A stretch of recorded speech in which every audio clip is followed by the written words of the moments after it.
चलिए धातु और अधातु पढ़ेंगे। इसमें धातु अधातु से पहले थोड़ा सा हमको क्या करना चाहिए, तत्व के बारे में जान लेना चाहिए। ठीक है, तत्व जो है वह शुद्ध पदार्थ है, वह शुद्ध पदार्थ, ठीक है, वह शुद्ध पदार्थ है जिसे जिसे किसी भी यांत्रिक या रासायनिक विधि द्वारा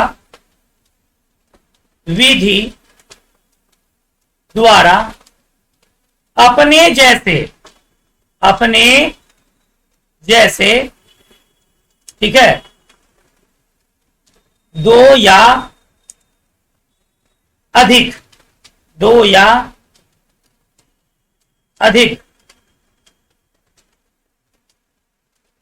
पदार्थों में नहीं बांटा जा सकता है, नहीं बांटा जा सकता है। वह शुद्ध पदार्थ है जिसे किसी भी यांत्रिक या रासायनिक विधि द्वारा अपने जैसे दो या अधिक पदार्थों में नहीं बांटा जा सकता है, नहीं बांटा, दो या अधिक पदार्थों में नहीं बांटा जा सकता है।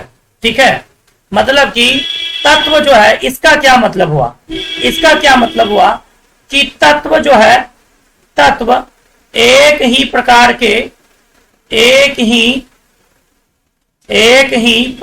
के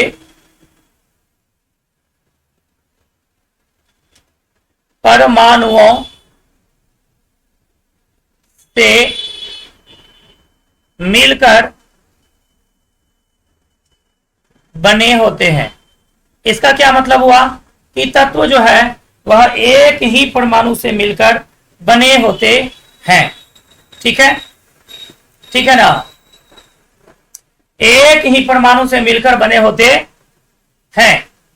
देखिए, यह जो आपका तत्व है, यह जो आपका तत्व है, इस तत्व की कुल संख्या जो है वह 118 है। इस तत्व की कुल संख्या क्या है, 118 है। ठीक, उन 118 में 93 ठो आपका धातु है, 93 ठो आपका क्या है, धातु है, और 18 ठो अधातु है, और 7 ठो उपधातु है। ठीक है ना,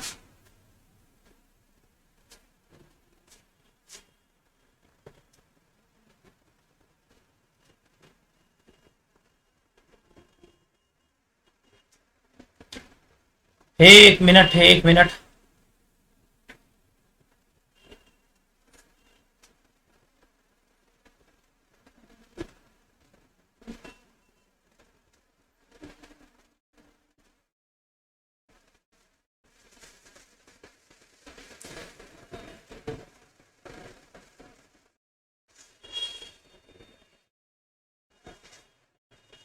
चलिए,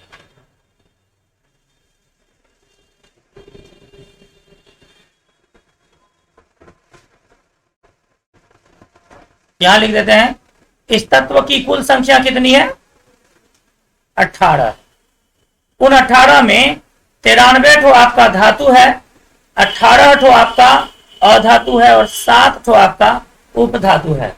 ठीक है, धातु के उदाहरण की अगर बात करें, धातु के अगर उदाहरण की बात करें तो आपका मान लीजिए कि सोडियम हो गया, सोडियम हो गया, ठीक है, मैग्नीशियम, एल्यूमिनियम, फिर सिलिकॉन नहीं होगा, ठीक है, ठीक है ना। फिर आपका सिलिकॉन जो है वह नहीं होगा, मान लीजिए। उसके बाद आपका ले लेते हैं सोना, ले लेते हैं सोना। फिर आपका चांदी ले लेते हैं, ठीक है। फिर आपका ले लेते हैं कैल्शियम भी ले लेते हैं, कैल्शियम भी ले लेते हैं, ठीक है। ये आपका जो है ना, यह आपका धातु हो गया। अधातु की अगर बात करें, अधातु की अगर बात करें तो इसमें आपका जो है कार्बन आ जाएगा, इसमें आपका नाइट्रोजन भी आ जाएगा, इसमें आपका ऑक्सीजन भी आ जाएगा, ठीक है। इसमें आपका जो है हाइड्रोजन भी आ जाएगा, इसमें आपका क्लोरीन आ जाएगा, फ्लोरीन आ जाएगा, ढेर सारा है, ठीक है।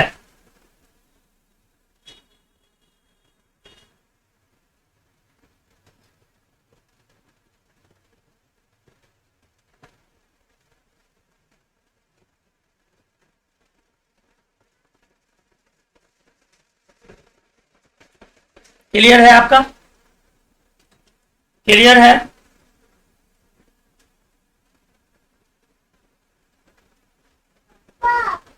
हाँ बेटा, क्या बोलो? हैं? क्या क्या दिला देंगे? अच्छा, अभी पढ़ा रहे हैं बेटा। अच्छा देंगे, अभी यहाँ से उठेंगे ना, देंगे, ठीक है। उपधातु जो है ना, इसकी संख्या 7 ही है, ठीक। अब सबसे पहले बोरोन लिख लीजिए, ये आपका उपधातु है। उसके बाद आप सिलिकॉन लिख लीजिए, ये आपका उपधातु है। उसके बाद आप जर्मेनियम लिख लीजिए, ये आपका उपधातु है। उसके बाद आप आर्सेनिक लिख लीजिए। क्या हुआ बेटा? हकवा है वहां पे, यहीं रहो तुम, यहीं रहो ना, यहीं रहो ना तुम। क्या देंगे?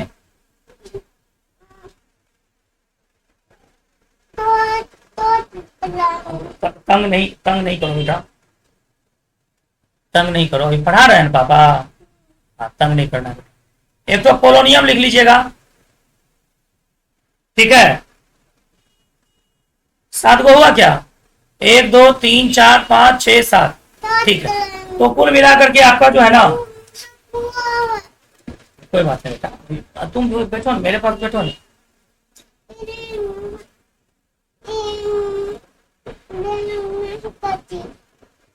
हो गया क्या? हो गया क्या? ये आपका तत्व जो है, यह आपका 118 ठो होता है। उस 118 ठो में आपका 93 ठो धातु है, 18 ठो अधातु है, 7 ठो उपधातु है, ठीक है। और ये आपका जो है यहाँ पर आदि लिख दीजिए, ठीक है। बहुत सारा धातु है, नाम तो नहीं लिख पाएंगे उतने का।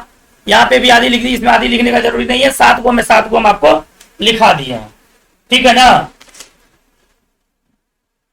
अकेले जा रही है तनिक, को साथ में चले जाओ, इधर जा रही है, देखो तुम।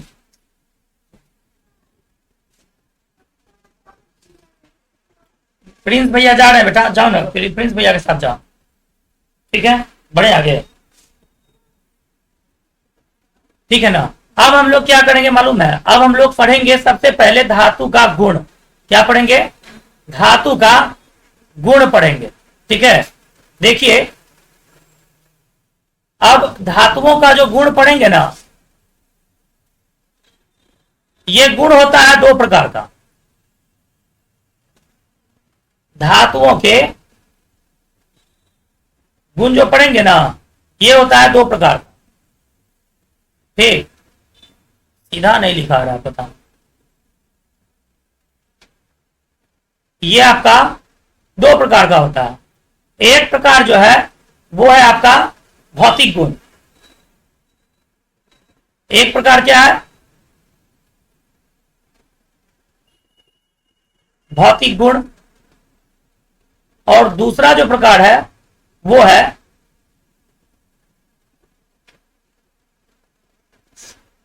रासायनिक गुण, ठीक है ना।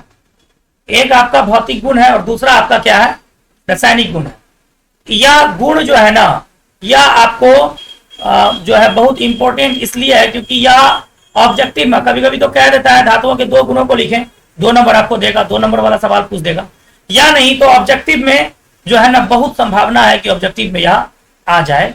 इसमें से कई गुण ऑब्जेक्टिव में आ जाए, बहुत संभावना, ठीक है। धातुओं के भौतिक गुण और रासायनिक गुण तो पढ़ेंगे ही, इसके बाद हम लोग अधातुओं के भी भौतिक गुण और रासायनिक गुण पढ़ेंगे, ठीक है ना। तो सबसे पहला जो है धातुओं के भौतिक गुण को आप पढ़ लीजिए, ठीक है ना। तो धातुओं के भौतिक गुण में आप क्या पढ़ेंगे, सबसे पहले आप पढ़िए इसका इलेक्ट्रॉनिक विन्यास, ठीक है। अलग में ही लिख देंगे इसको, अगला पेज में ही चल जाता है, या इसको छोटा कर देते हैं थोड़ा सा।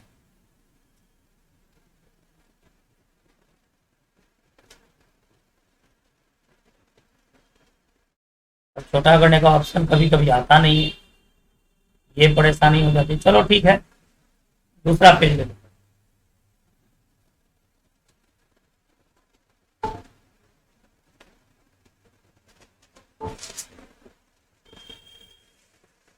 सबसे पहले लिखिए धातुओं के भौतिक गुण।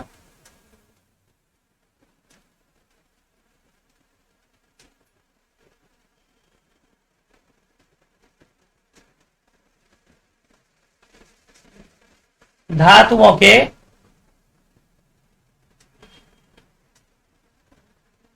भौतिक गुण।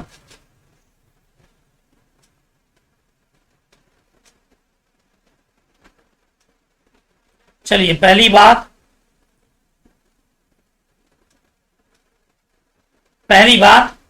धातुओं के बाह्यतम कक्षा में 1, 2 या 3 इलेक्ट्रॉन होते हैं।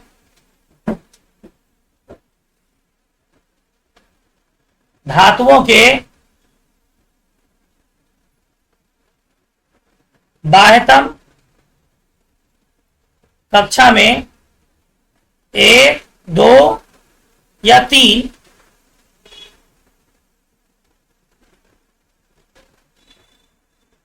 इलेक्ट्रॉन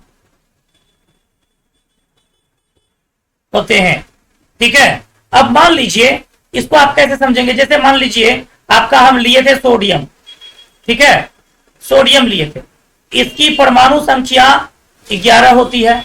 इस 11 का जब हम इलेक्ट्रॉनिक विन्यास निकालेंगे तो पहला वाला में 2 इलेक्ट्रॉन जाता है, दूसरे वाले में कक्षा में 8 इलेक्ट्रॉन जाता है, शेष बचता है 1। तो देखिए इसके बाह्यतम कक्षा में 1 इलेक्ट्रॉन है, तो इसका मतलब यह क्या है, धातु है, ठीक है।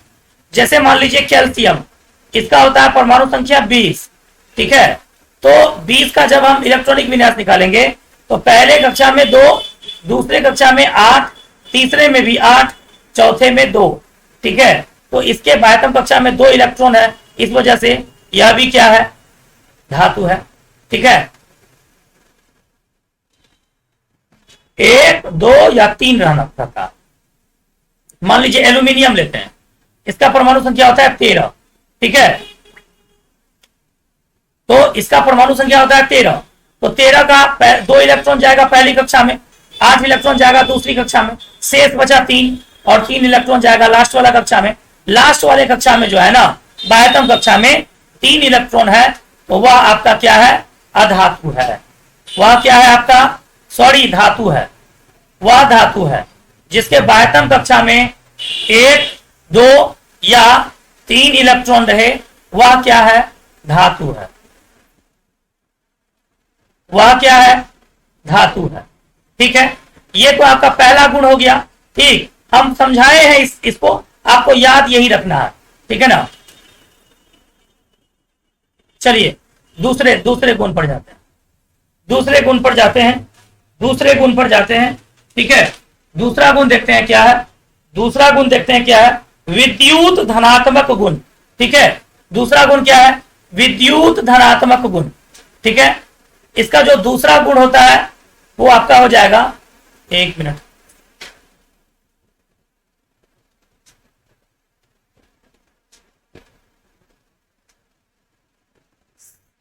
धातुएं विद्युत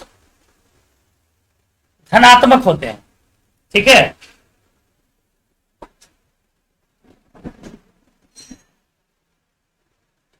धातुएं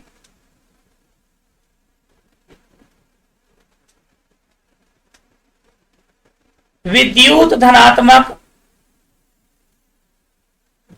होते हैं। अच्छा, ये विद्युत धनात्मकता का क्या मतलब है? ठीक है, देखिए सभी धातुओं को जो है ना, जब जब धातुओं के बाह्यतम कक्षा में जो है ना 8 इलेक्ट्रॉन होना चाहिए।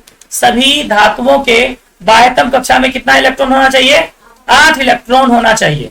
ठीक है, जैसे कि मान लीजिए आपका सोडियम है, इस सोडियम का परमाणु संख्या कितना है? 11 है। सोडियम का परमाणु संख्या कितना है? 11 है। अब इस 11 इलेक्ट्रॉन का जब हम इलेक्ट्रॉनिक विन्यास निकालेंगे तो पहली कक्षा में जाएगा 2, दूसरी कक्षा में जाएगा 8, तीसरी कक्षा में जाएगा 1। बाह्यतम कक्षा में चाहिए 7 इलेक्ट्रॉन और तब 8 होगा, क्योंकि अभी 1 है। ठीक है, बाह्यतम कक्षा में टोटल मिलाकर के 8 इलेक्ट्रॉन होना चाहिए, लेकिन 8 इलेक्ट्रॉन नहीं है, यहाँ पे 1 इलेक्ट्रॉन है। तो ये क्या करता है कि जिससे अभिक्रिया करता है उसको अपना ये वाला 1 इलेक्ट्रॉन दे देता है। ये वाला 1 इलेक्ट्रॉन उसको क्या करता है? दे देता है। ठीक है, तब इसके बाह्यतम कक्षा में बच जाता है 2 और 8। ठीक है, और जब यह 1 इलेक्ट्रॉन किसी को दे देता है तब इसका रूप हो जाएगा इस तरह का। ठीक है, इस तरह का हो जाएगा, देखे होंगे प्लस लिखा हुआ रहता है। ठीक है, तो आपका ये जो है ना 1 प्लस का मतलब है कि इसने 1 इलेक्ट्रॉन किसी को दे दिया है, और अभी तक ये जो है ना अब ये विद्युत धनात्मक हो गया।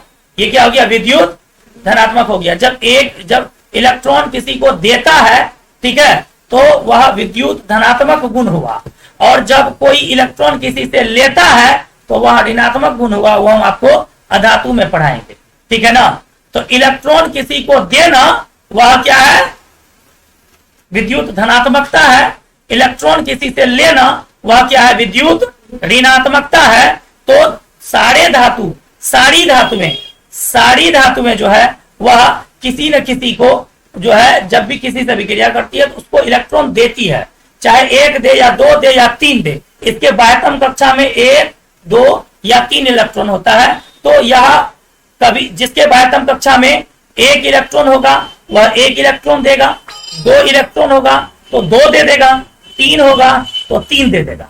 जितना इसके बाह्यतम कक्षा में होगा उतना दे देगा, या नहीं तो कई बार साझा करने की भी बात आती है। वह बात हम जब क्या कहते हैं बंधन पढ़ेंगे तब पढ़ेंगे अच्छे से। अभी बंधन नहीं पढ़ रहे हैं, अभी पढ़ रहे हैं धातुओं के गुण। और इसमें फिलहाल आपको यही समझना है कि धातुएं विद्युत धनात्मक होती है। ठीक है, धातुएं जो है वह क्या होती है? धातुएं जो है वह विद्युत धनात्मक होती है। कोई पूछेगा कि भैया बताओ कि यह विद्युत धनात्मक क्यों होती है, तो यहां पर हम लिख देते हैं क्योंकि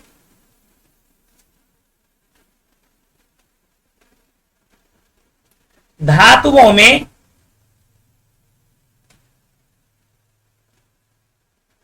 इलेक्ट्रॉन त्याग करने की प्रवृत्ति पाई जाती है। अब क्यों वाला सवाल पूछेगा तभी आप क्यों वाला जवाब दीजिएगा।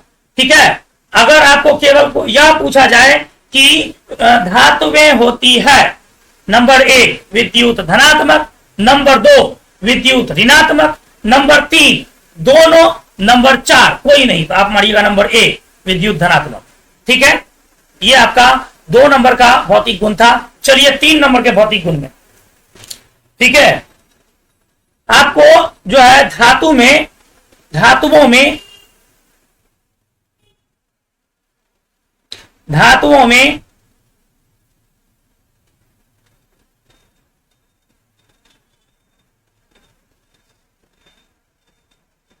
आघात वर्धनीयता का गुण पाया जाता। कहने का मतलब धातु जो है वह आघात वर्धनीय होते हैं। धातु क्या होते हैं? आघात वर्धनीय होते हैं। आप कहिएगा सर इस आघात वर्धनीय का क्या मतलब है? तो आघात वर्धनीयता, आघात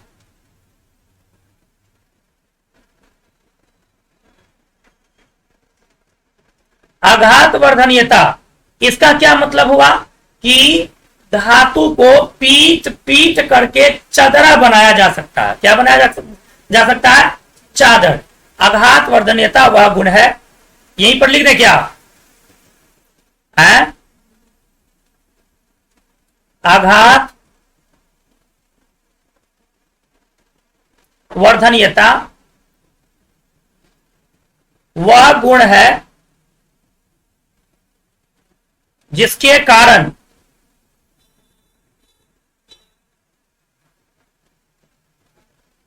धातुओं को पीट पीट कर पीट पीट कर पीट पीट कर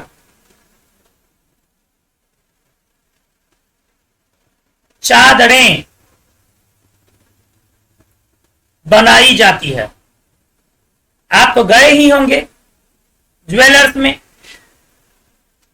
लोग जो कहता है कि सोना के टिकली चढ़े बा, कहता है ना, भगवान को कहता है, ठीक है, हम एना भाजते तो हम सोना के टिकली चढ़े बा तोरा। अब सोना का टिकली चढ़ाना बहुत बड़ी बात है, ठीक है, इसलिए बड़ी बात है क्योंकि ये वाला कण एक तो हम बालू का देख लो, मान लो ये देख लो, बहुत सारा बालू है इसमें, इतना ठोका सोना जो है ना कम से कम 2000 रुपया में मिलेगा, ठीक है, फेंक देते हैं, देख लें, इतना ठोका सोना 2000 में मिलेगा कम से कम, ठीक। टिकली जो है ना इतना बड़ा बना के देता है वो, जाना ज्वेलर्स में, इतना बड़ा टिकली, ठीक है, बना के देता है, ठीक है। इतना बड़ा टिकली कैसे बनाता है? जितना बड़ा तुमको फेंके हम इतना ठोका, ठीक है, उसको जो है उसके पास मशीन रहता है नमड़ाने वाला, उसमें दे करके घुमा दिया एक बार तो थोड़ा नमड़ जाता, फिर दे के घुमा दिया तो नमड़ जाता, फिर दे के घुमा दिया, इतना ठोका सोना जो है 500 में हो जाएगा। 500 का सोना को इतना ठोका टिकली बनाता, किस गुण के कारण? आघात वर्धनीयता के कारण, ठीक है। आप देखा होगा कि इतना इतना इतना चौड़ा, इतना चौड़ा भी नहीं, इतना चौड़ा जो है लोहा, अगर इतना मोटा इतना चौड़ा लोहा है तो उसको जो है पीट पीट करके इतना चौड़ा लोहा से दबिया बना देता, नहीं बना देता है? चाहे वो तो और ज्यादा, अरे उसको छोड़ दीजिए, आप देख लीजिए ये जो है इसमें लगा हुआ है पत्थर, ये आपके बगल में वो डेस्क में देखिए पत्थर लगा हुआ, ठीक है, देख लीजिए, उस पत्थर को पीट पीट करके कचिया बना करके वो पत्थर जो है कितना 20 रुपया का पत्थर होता है, और उसको पीट करके जो है खूब सुंदर कचिया बना करके उसमें बेट लगा करके 70 टका में बेचता है, ठीक है। इतने ठोका पत्थर से इतना ठोका कचिया बनाता है, किस गुण के कारण? आघात वर्धनीयता के कारण। किस गुण के कारण? आघात वर्धनीयता के कारण। इसी प्रकार का एक और गुण होता है, उसको बोलते हैं तन्यता। उसको क्या बोलते हैं?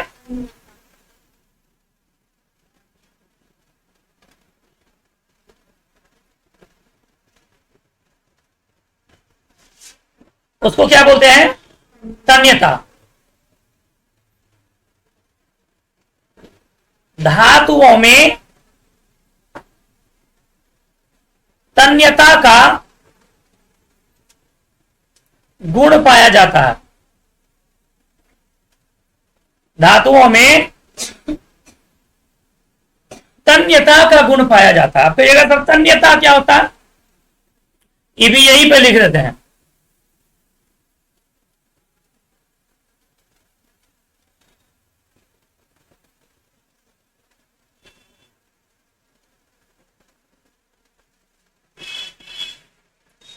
तन्यता वह गुण है, वह गुण है जिसके कारण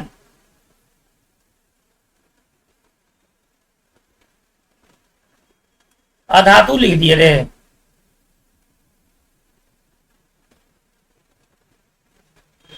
धातुओं को खींच कर तार बनाया जाता है। क्या बनाया जाता है? तार बनाया जाता है। ठीक है, अब देख लीजिए आप, उसी ज्वेलर्स में जाइएगा, इतना ठो रहता है चांदी, देख लीजिए कितना ठो है। इतना ठो चांदी को वह नमड़ा नमड़ा करके बहुत बड़ा तार बनाता है, और उस तार को जो है उसके पास बड़ी सुंदर औजार रहता है, उस औजार से जो है ना खूब बढ़िया से गुद गुद करके वो बढ़िया सिकड़ी बना देता है, चेन बना देता है। ठीक है, इतना ठो चांदी से इतना बड़ा चेन बनाता, दाम हुआ उसका 3000, 2000, 2500। ठीक है, ये होती है बात। आप देखते होइएगा, लोहार के यहां जब जाइएगा, वह क्या करता है, लोहा को क्या करता है, वो पहले खूब बढ़िया से उसको गर्म करता है। गर्म करके जब वो एकदम लाल तख्त लोहा हो जाता है, तब उसके ऊपर जो है बड़ा बड़ा हथौड़ी एकदम दे करके नमड़ा करके इतना ठोका, इतना मोटा, इतना ठोका लोहा को इतना बड़ा लोहा बनाएगा। चाहेगा तो उससे और बड़ा हो सकता है, चाहेगा तो उससे और बड़ा हो सकता है। ठीक है, जितना चाहे उतना बढ़ा सकता है उसको। तो उसको हम कहेंगे तन्यता का गुण। उसको क्या कहेंगे? तन्यता का गुण। ध्यान में रखिए।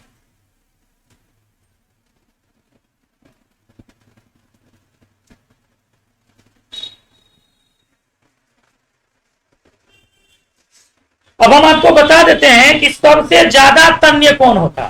सोना और चांदी। तन्यता का गुण सबसे ज्यादा किसमें पाया जाता है?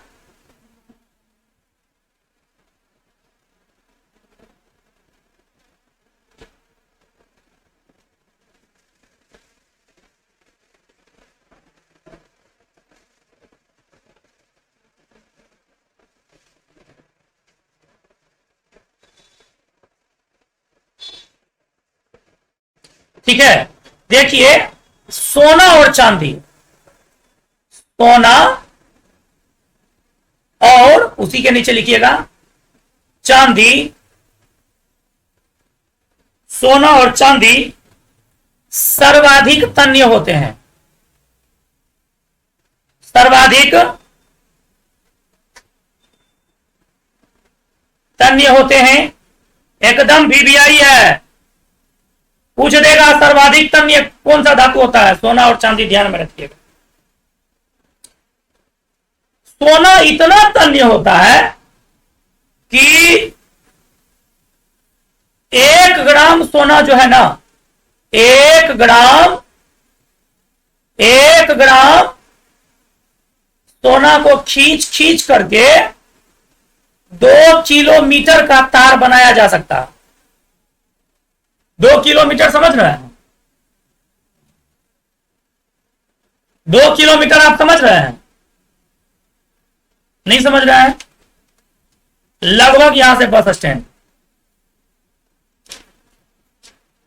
नहीं बस स्टैंड 2 किलोमीटर नहीं होगा, तो 1 किलोमीटर होगा। यहां से बस स्टैंड का 2 गुना कर लीजिए आप। 1 ग्राम सोना, समझ रहे हो ना? लगभग ये हो गया तुमको, अभी 60,000 अगर सोना होगा, 10 ग्राम का दाम होता है, 10,000 दाम हुआ इसका। ठीक है, सोचो ना, 10,000 में एक तो अंगूठी भी नहीं होता, अंगूठी का भी 15, 18,000, 20,000 लग जाता। एक अंगूठी में जितना सोना रहता है उससे आधा सोना, लगभग 1 ग्राम हुआ।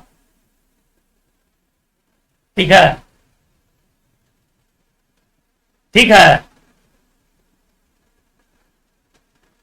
ठीक है, उतना तो सोना से यहां से बस स्टैंड का 2 गुना।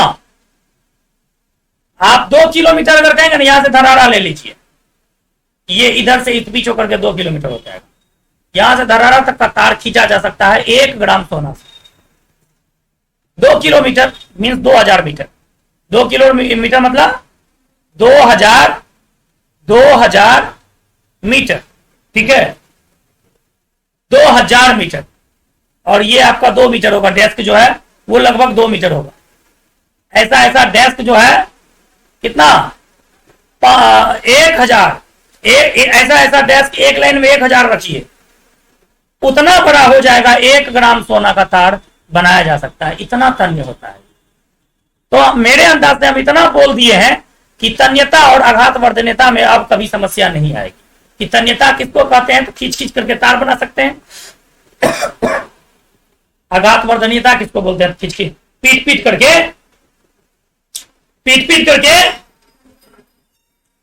चादर बना सकते हैं। चलिए, क्या नंबर का गुण होगा, 5 नंबर का गुण, धातुएं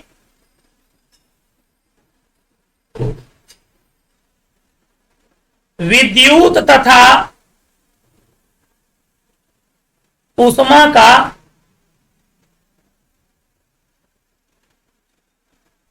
सुचालक होती है। धातुएं जो है ना, वह विद्युत तथा ऊष्मा का सुचालक होती है।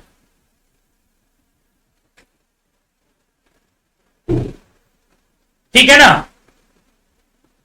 विद्युत तथा ऊष्मा का सुचालक होती है। विद्युत का सर्वोत्तम चालक यदि आपको पूछ दे तो आप चांदी बताएंगे। ठीक है ना, यहां से एक पॉइंट बनता है, ये सब ऑब्जेक्टिव में पूछा जाता है। विद्युत तथा ऊष्मा का सबसे अच्छा चालक अगर आपको पूछ दे, सर्वोत्तम चालक अगर आपको पूछ दे, तो यह क्या हो जाएगा, विद्युत तथा ऊष्मा का सर्वोत्तम चालक अगर आपको पूछ दे तो यह आपका हो जाएगा चांदी, Ag, ठीक है, सिल्वर।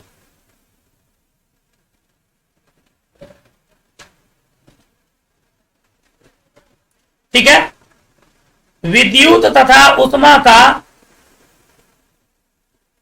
सबसे खराब चालक, सबसे खराब चालक अगर कहेगा ना, तो इसको आप लेड बोलेंगे, सीसा बोलेंगे।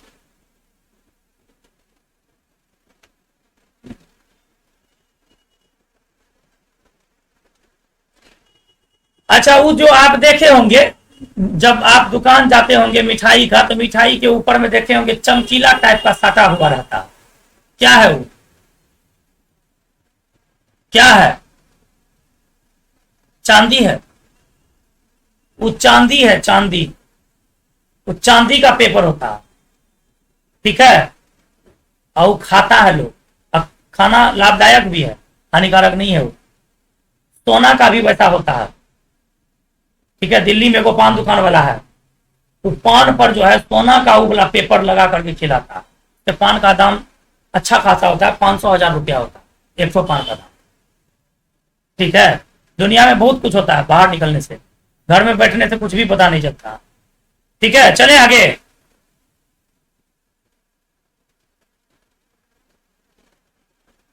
चले आगे ना,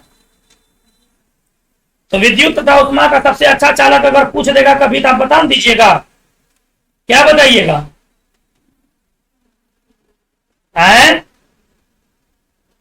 क्या बताइएगा जी, चांदी बताएंगे, क्या बताएंगे।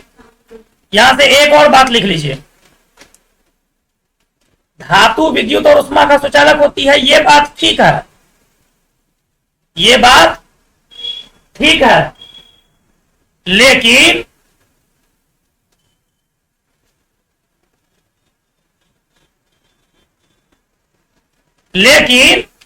एक अधातु है, ग्रेफाइट, ग्रेफाइट, यह क्या है, अधातु होते हुए भी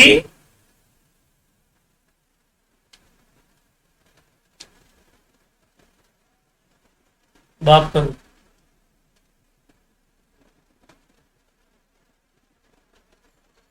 अधातु होते हुए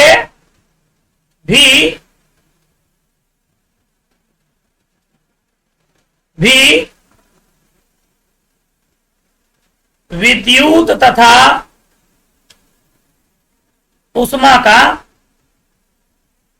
चूंकि अधातु जो है वह कुचालक होता है, लेकिन ग्रेफाइट ऐसा अधातु है कि यह जो है ना, यह विद्युत और उष्मा का सुचालक होता है, कुचालक नहीं होता। अधातु है, कुचालक होना चाहिए लेकिन सुचालक होता, इसलिए इसको अपवाद बोलेंगे। इसको क्या बोलेंगे? अपवाद में है, ठीक है ना, ये आपका अपवाद में।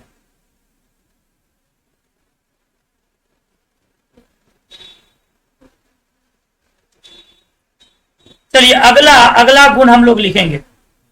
अगला गुण लिखिए 6 नंबर।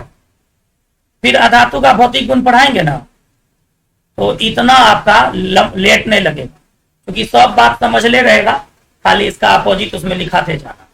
इसमें सारा बात समझाना पड़ रहा है, इस वजह से ये जो है आपका थोड़ा सा लेट हो रहा है। लिखिए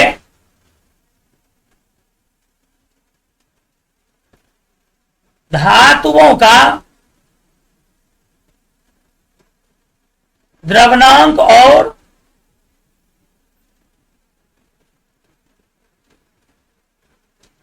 क्वथनांक उच्च होता है। धातुओं का द्रवणांक और क्वथनांक क्या है? उच्च होता है। अब यहां से आपको जो है द्रवणांक और क्वथनांक का जो है परिभाषा आपको जान लेना चाहिए न। द्रवणांक किसको बोलते हैं?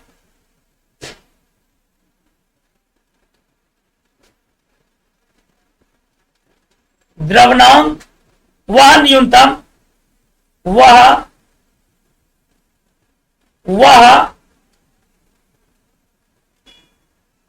न्यूनतम ताप जिस पर कोई पदार्थ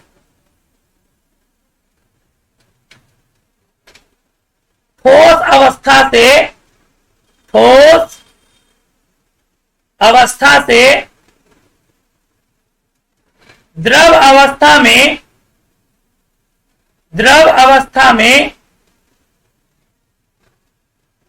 बदलना शुरू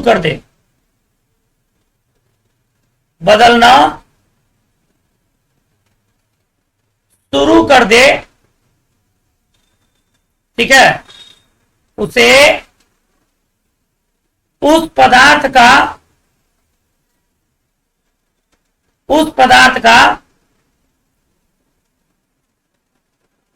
द्रवणांक कहते हैं। आप ध्यान में रखिएगा, वह न्यूनतम ताप जिस पर कोई पदार्थ ठोस अवस्था से द्रव अवस्था में बदलना शुरू कर दे, उसे उस पदार्थ का द्रवणांक कहते हैं। एकदम, उसे उस पदार्थ का द्रवणांक कहते हैं। एकदम ध्यान में रखिएगा, वह न्यूनतम ताप जिस पर कोई पदार्थ, ठीक है, ठोस अवस्था से द्रव अवस्था में बदलना शुरू कर दे, उसको हम क्या कहेंगे? उस पदार्थ का द्रवणांक कहेंगे। ठीक है, उस पदार्थ का क्या कहेंगे? द्रवणांक कहेंगे। जैसे कि लोहा का द्रवणांक, ये आपका होता है 1535। मतलब 1535 डिग्री सेल्सियस पर तक जब इसको गर्म करेंगे ना, ये पिघल करके द्रव होने लगे, पानी जैसा होने लगेगा। ठीक है ना। तांबा का द्रवणांक की अगर बात करें तो ये आपका है 1083 डिग्री सेल्सियस, और 1083 डिग्री सेल्सियस तक जब इसको हम गर्म करेंगे तो यह क्या होगा? द्रव बन जाएगा। जैसे कि सोडियम का जो द्रवणांक है ये आपका 98 डिग्री सेल्सियस है। इसका मतलब 98 डिग्री सेल्सियस तक इसको गर्म करेंगे तो यह क्या हो जाएगा, पिघलने लगेगा। ठीक है,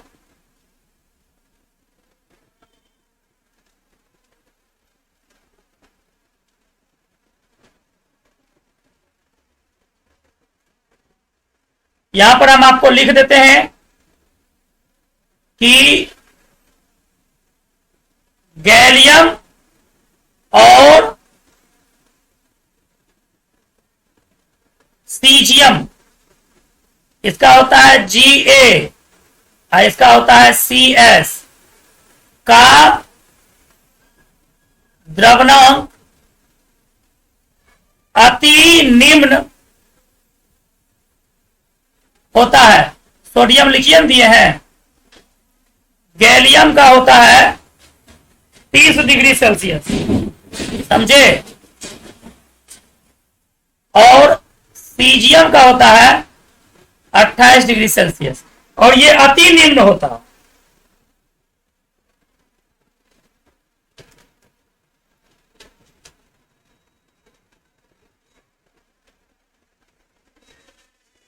ठीक है ना, आपका सोडियम पोटेशियम का ही भी निम्न ही हुआ। सोडियम और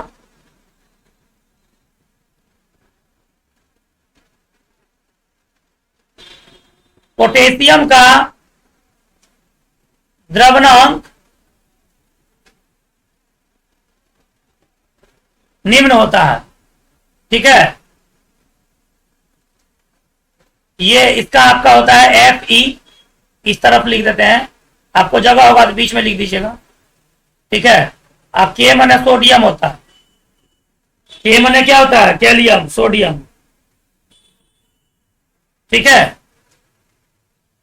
इसका 63 डिग्री सेल्सियस होता है।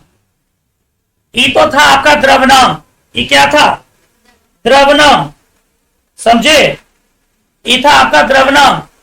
और इसी तरह से हम आपको अभी बताएंगे क्वथनांक के बारे में, लिख लिए है ना, इसी तरह से आपको हम बताएंगे क्वथनांक के बारे में।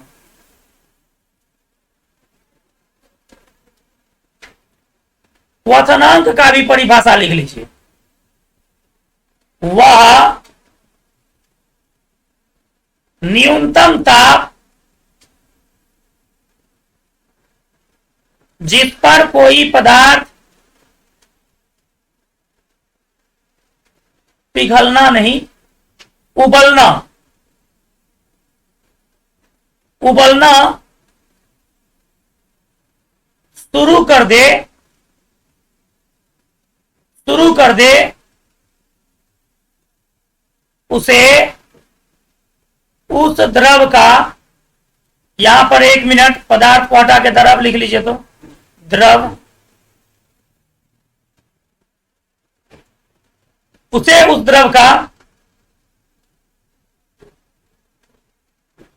क्वथनांक कहते हैं। इसमें सबसे फेमस है कि पानी का क्वथनांक जो है 100 डिग्री सेल्सियस है। ठीक है, तो ये 100 डिग्री सेल्सियस के बाद जो है उबलना शुरू कर देगा। 100 डिग्री सेल्सियस के बाद ही क्या करेगा, उबलना शुरू कर देगा।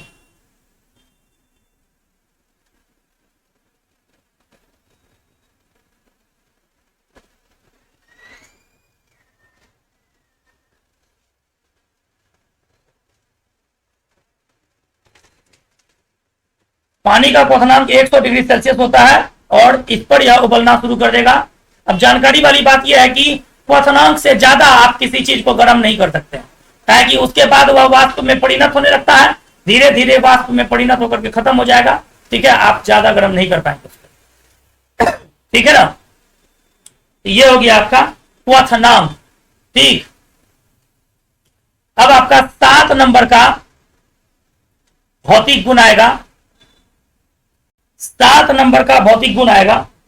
ठीक है, चमक के बारे में लिखा है क्या, चमक के बारे में है नहीं, तो लिखिए धातुओं में एक विशेष प्रकार की, एक विशेष प्रकार की चमक पाई जाती है, पाई जाती है, जिसे धातुई चमक कहते हैं।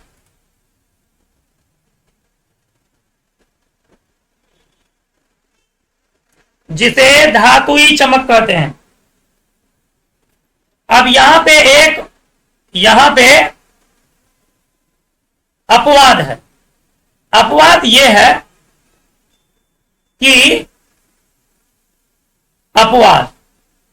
अपवाद यह है कि ग्रेफाइट तथा आयोडीन, ठीक है, अधातु होते हुए भी चमकीला है, चमकीला है। अपवाद हर जगह है भाई, ठीक है। 10 ठो चोर में कोई ऐसा भी, कोई माने सारा चोर कठोर है अगर, तो उसमें से कोई चोर थोड़ा दयालु भी हो सकता है, ठीक है। 10 अच्छे लड़के में कोई एक लड़का खराब भी हो सकता है। अपवाद हर जगह है, ठीक है। और अपवाद उसी को कहते हैं कि मतलब एक ही प्रकार के कई वस्तुओं में के बीच में कोई एक वस्तु उससे थोड़ा भिन्न हो, वो अपवाद कहलाता। वो क्या कहलाता है? अपवाद कहलाता, ठीक है। जैसे एक टोकरी आम में एक आम सड़ा हुआ है, तो वह सड़ा हुआ आम अपवाद कहलाएगा। क्या कहलाएगा? अपवाद कहलाएगा, ठीक है। चलिए अब हम आपको 8 नंबर का भौतिक गुण पढ़ाएंगे। 8 नंबर के भौतिक, चमक पढ़ा दिए, कठोरता पढ़ा देते हैं, ठीक है। कठोरता पढ़ा देते हैं, ठीक है ना। यहां लिखिए 8 नंबर, लिखिए धातुएं प्रायः कठोर होती है। धातुएं प्रायः कठोर होती है, ठीक है। धातुएं प्रायः कठोर होती है, ठीक है। अब इसमें भी अपवाद है, इसमें भी अपवाद है। अपवाद यह है कि सोडियम और पोटेशियम, सोडियम और पोटेशियम, सोडियम का Na, पोटेशियम का K, ये धातु होते हुए भी, धातु होते हुए भी मुलायम होते हैं। क्या होते हैं? मुलायम होते हैं। ये इतने मुलायम होते हैं, इतने मुलायम होते हैं कि इन्हें चाकू से काटा जा सकता, कि इन्हें चाकू से काटा जा सकता है, इन्हें चाकू से काटा जा सकता है। इतने मुलायम होते हैं कि इन्हें चाकू से काटा जाता है, जा सकता। जबकि लोहा है, कॉपर है, ठीक है, इस सबको आप चाकू से नहीं काट सकते।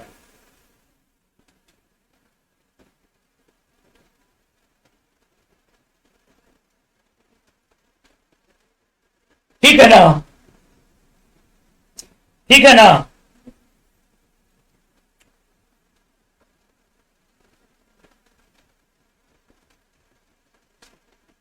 नौ नंबर में लिखिएगा धातु धातुओं को पीटने पर एक विशेष प्रकार की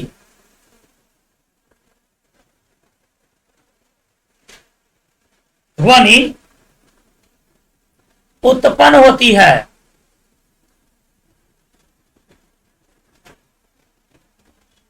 ठीक है, जिसे धात्विक ध्वनि कहते हैं।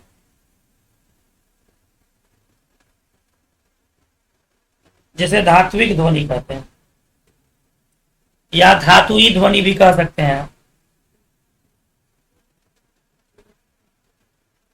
ठीक है ना। 10 नंबर के भौतिक गुण में लिखिएगा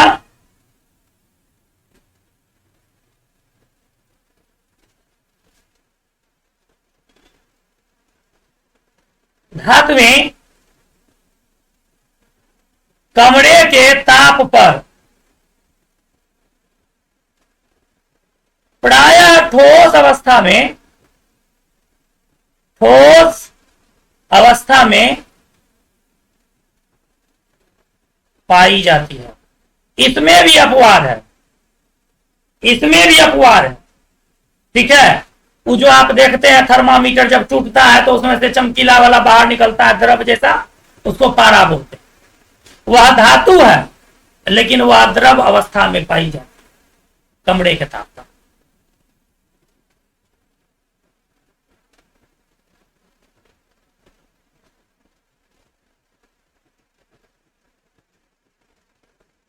ठीक है ना। इसमें भी क्या है, अपवाद है। इसमें भी क्या है, अपवाद है। कैसा अपवाद? पारा भैंस वाला नहीं, धातु वाला है। पारा धातु होते हुए भी कमरे के ताप पर द्रव अवस्था में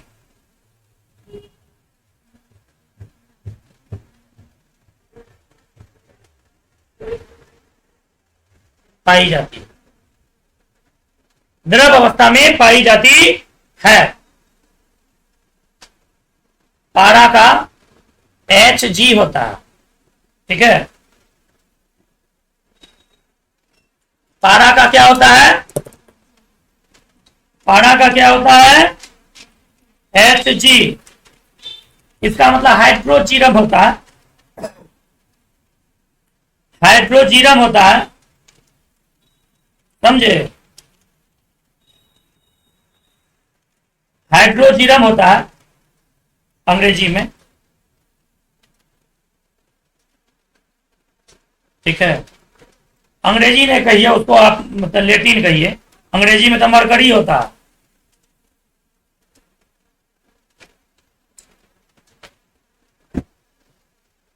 Hg। ठीक है, अच्छा इसका परमाणु संख्या भी लिख लीजिए। इसका परमाणु संख्या जो है आपको 80 होता है। ऑब्जेक्टिव में कहीं आ जाए कभी।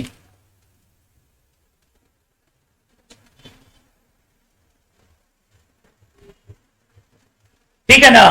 और अब आपको हम लिखा रहे हैं अंतिम भौतिक गुण लिखा रहे हैं, जो है आपका घनत्व। 11 नंबर का अंतिम भौतिक गुण लिखा रहे हैं, जो आपका क्या है? घनत्व।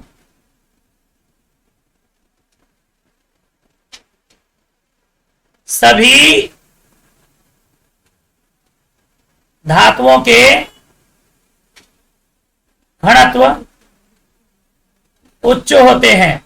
अब इसमें भी कुछ अपवाद है, इसमें भी कुछ अपवाद है, इसमें भी कुछ अपवाद है। ठीक है, इसमें भी अपवाद है। क्या अपवाद है? इसमें भी अपवाद है। क्या? सोडियम पोटेशियम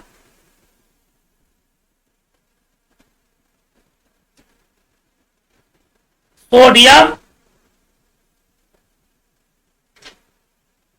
पोटेशियम,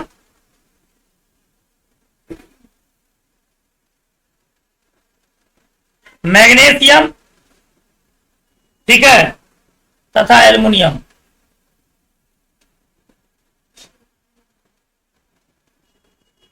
कि जितना यम है ना, कि सब यम को समझिएगा ये धातु है। सोडियम, पोटेशियम, मैग्नीशियम तथा एल्यूमिनियम धातु है, लेकिन इनका घनत्व निम्न होता है। इनका घनत्व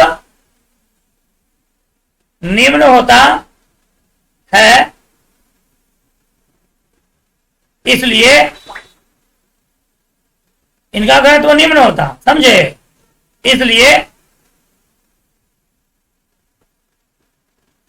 ये हल्के होते हैं। इसलिए ये क्या होते हैं? इसलिए ये क्या होते हैं? हल्के।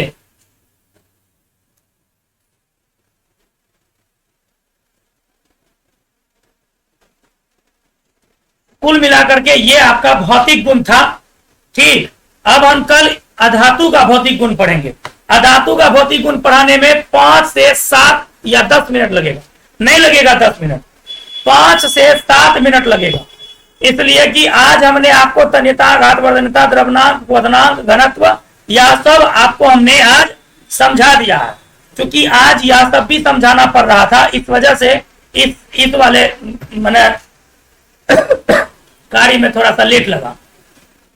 ठीक है, कल से आपका बहुत जल्दी खिंचाएगा, कल बहुत जल्दी खिंचाएगा। फिर रासायनिक गुण पढ़ाने लगेंगे ना, तो वो थोड़ा स्लो हो जाएगा।